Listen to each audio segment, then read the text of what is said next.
حضرت موسیٰ کلیم اللہ علیہ السلام کا زمانہ مبارکہ تھا، قحط پڑ گیا، بارش نہیں ہوتی۔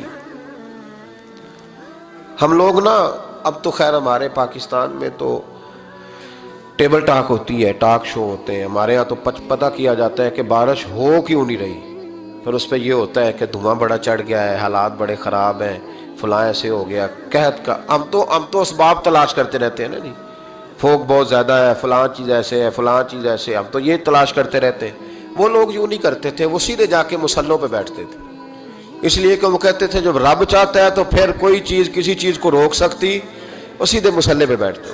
اعلیٰ حضرت فاضل بریلوی رحمۃ اللہ علیہ کے پاس ایک مولانا محمد حسین آئے، وہ فلکیات کے بڑے ماہر تھے، تو اعلیٰ حضرت نے فرمایا ذرا ستاروں کا حساب لگا کے دکھاؤ بارش کب ہوگی۔ کہنے لگا پورا مہینہ تو نہیں ہوگی۔ تو اعلیٰ حضرت رحمۃ اللہ علیہ فرمانے لگے کہو کہ میرا علم کہتا ہے مہینہ نہیں ہوگی، اللہ چاہے تو ابھی ہو سکتی ہے۔ کہنے لگا جی وہ تو ٹھیک ہے پر میرا علم، وہ جیسے روز لوگوں نے پیر نیٹ ٹو شہنشاہ صاحب نہیں کھولے ہوتے کہ بارش کب آئے گی، اور اس کی طرف نہ دیکھ، مصلے پہ بیٹھ، مہربانی کر مصلے پہ بیٹھ، اللہ کی بارگاہ میں حاضر ہو، اسے معافی مانگ، اسے منا تاکہ وہ رحمت کی بارش۔ کہنے لگا جی میرا علم کہتا ہے۔ تو اعلیٰ حضرت فرمانے لگے پھر وہی بات، تو کہ اللہ چاہے تو بارش ابھی، لیکن یہ جو اڑ گئے ہیں نا بیچارے، یہ اڑی گئے ہیں، یہ جہاں الجھ گئے ہیں وہاں یہ لوگ الجھ گئے، اللہ ہمیں الجھنے سے محفوظ فرمائے۔ تو اعلیٰ حضرت اٹھے تو فرمایا ٹائم کیا ہوا ہے گھڑی پہ؟ کہنے لگا جی 12۔ تو اعلیٰ حضرت نے گھڑی گھمائی، اب کیا بج گیا؟ کہنے لگا 4 بج گئے۔ فرمانے لگے بج گئے نا 4۔ کہنے لگا جی آپ نے گھڑی گھما جو دی ہے۔ فرمانے لگے اللہ بھی جب چاہے تو ستارے گھما دیتا ہے، اللہ بھی ستارے گھما دیتا ہے بارش۔ کہنے لگا جی وہ تو ٹھیک ہے پر مہینہ نہیں ہو سکتی۔ اڑا ہوا بندہ، اس کا کوئی علاج ہے؟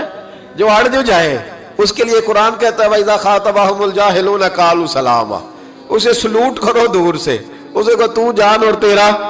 کہنے لگا جی ہو نہیں سکتی پورا مہینہ۔ فرمانے لگے یار تو جا اپنا کام کر۔ وہ شخص کہتا ہے میں نے دروازہ کھولا اعلیٰ حضرت کا، کمرے سے باہر نکلا تو تیز بارش ہو رہی، واپس آیا تو میں نے کہا احمد رضا یہ عقیدہ کہاں سے لیا ہے؟ فرمایا دروازہ مصطفیٰ سے لیا ہے صلی اللہ علیہ وسلم۔ تو یاد رکھیں کہ اللہ کو منانا چاہیے، استغفار کرنا چاہیے، اس کی برکات۔ حضرت موسیٰ ساری قوم کو لے کے نکل گئے۔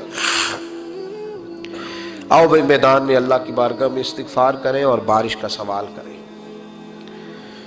بارش مانگے۔ جب باہر نکلے دیر تک دعائیں ہوتی رہیں تو حضرت موسیٰ علیہ السلام کو رب کریم نے وحی فرمائی کہ موسیٰ آپ کی قوم میں نے ایک شخص ہے جس کو 40 سال ہو گئے نافرمانی کرتے، اس نے رب سے صلح نہیں کی۔ کتنے لوگ ہیں؟ ایک، اور 40 سال سے وہ نافرمان ہے، اس کو مجمع سے نکال دو بارش ہو جائے گی۔ اگر ایک گناہ گار کی وجہ سے بارش رک جاتی ہے، اور جہاں دروازے کھلے ہوئے ہوں، جہاں تنہائیاں خوفناک ہوں، اور جہاں تباہی اتری ہوئی ہو، اور جہاں لوگ کروڑوں روپیہ مال ہڑپ کر گئے ہوں، اور جہاں علماء کو ہاتھ کڑیاں لگا کے ٹھنڈی زمینوں پہ لٹا دیا جائے اور قوم کہہ رہی ہو اچھا ہوا اچھا ہوا، اور لوگ پھبتیاں اڑا رہے ہوں، مذاق کر رہے ہوں، تو پھر اس قوم پہ کس طرح کر کے فضل الہی۔ اور یہ مولوی کا معاملہ نہیں، یہ تو ممبر رسول کا معاملہ ہے۔ میرے مصطفیٰ نے یہ نہیں کہا پیر میرا وارث ہے، حضور نے فرمایا عالم میرے دین کے وارث ہے۔ ہاں حضور نے فرمایا جس نے عالم کے چہرے کا دیدار کیا سمجھے میں نے اپنے نبی کی زیارت کی ہے۔ لیکن یہاں تو خیر یہ عنوان نہیں، ورنہ میں اس پر جاتا ہے۔ تو کہا ایک بندہ ہے 40 سال سے اللہ کی نافرمانی کر رہا ہے، وہ اگر نکل جائے تو بارش ہو جائے گی۔ حضرت موسیٰ نے اعلان کر دیا بھی ایک شخص ہے، وہ اگر نکل جائے تو بارش ہو جائے گی۔ پتہ تو ہوتا ہے نا سب کو، مجھے بھی پتہ ہے کہ میں اندر سے کیسا ہوں، اور آپ کو بھی خبر تو ہوتی ہے نا جی۔ جب بات ہو رہی ہوتی ہے تو پھر پتہ تو چلتا ہے نا کہ بات کہاں جا کے سیٹ ہو رہی ہے، پتہ چلتا ہے نا۔ اسے بھی چل گیا پتہ، اب اندر ہی اندر رونے لگا۔ اور دیکھو امام رازی اور امام غزالی دونوں نے لکھا ہے کہ اس درد سے رویا، اس درد سے کہ ادھر والے کو بھی پتہ نہ چل جائے، مجمع کے اندر کھڑا ہے اور ادھر والے کو بھی استغفار، دیکھو ادھر والے کو پتہ نہ چل جائے اور ادھر والے کو بھی کہیں ہجوم میں غم میں بھی توہین نے ضبط غم نہ ہوئی۔ ہم اس احتیاط سے روئے کہ آنکھ نم نہ ہوئی، ہجوم میں غم میں بھی توہین ضبط غم نہ ہوئی، ہم اس احتیاط سے روئے کہ آنکھ نم نہ ہوئی، روئے بھی پر کسی کو آنسو نہیں دیکھنے دیے۔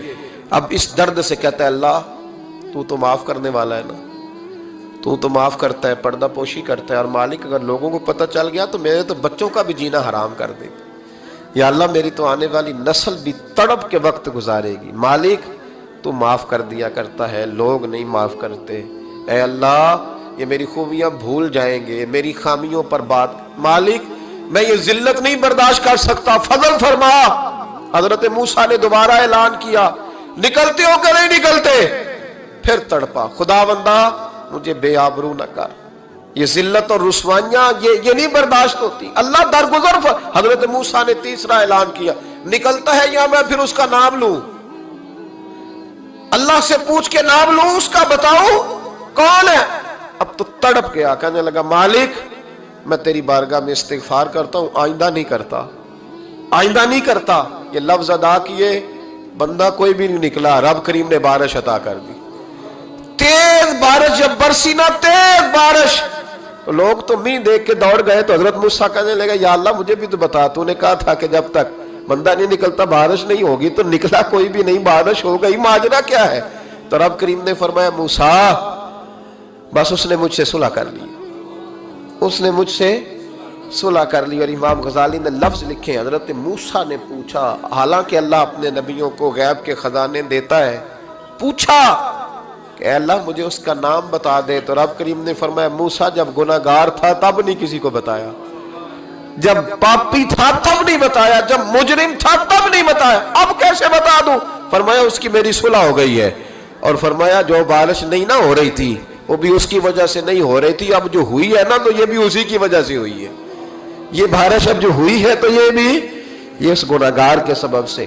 اپنی راتیں اللہ کے ساتھ گزارے، مصلی پہ بیٹھے، میرے صاحب رحمۃ اللہ علیہ سے جب کو کہتا نا کہ بڑا پریشان ہوں تو کچھ بتائیں، تو فرماتے آج رات مصلی پہ بیٹھ کے اپنے رب سے بات کرنا، میں بھی بات کروں۔ بندوں کو دکھ بتانے سے عزت میں کمی آتی، اور اگر اللہ کو بندہ اپنے دکھ بتائے تو اللہ عزتیں بڑھا دیتا ہے۔ ترمذی شریف کی حدیث ہے، نبی پاک علیہ السلام نے فرمایا اگر تو دنیا داروں کو دکھ بتائے گا تو اللہ تجھے غنی نہیں کرے گا، اور اگر تو اپنے رب کو بتائے گا تو اللہ بڑی جلدی تجھے دنیا سے بے نیاز کر دے، تجھے لوگوں کی ضرورت نہیں رہے گی۔ استغفار کریں، کثرت سے کریں، ذوق سے کریں، مصلی آباد رکھیں۔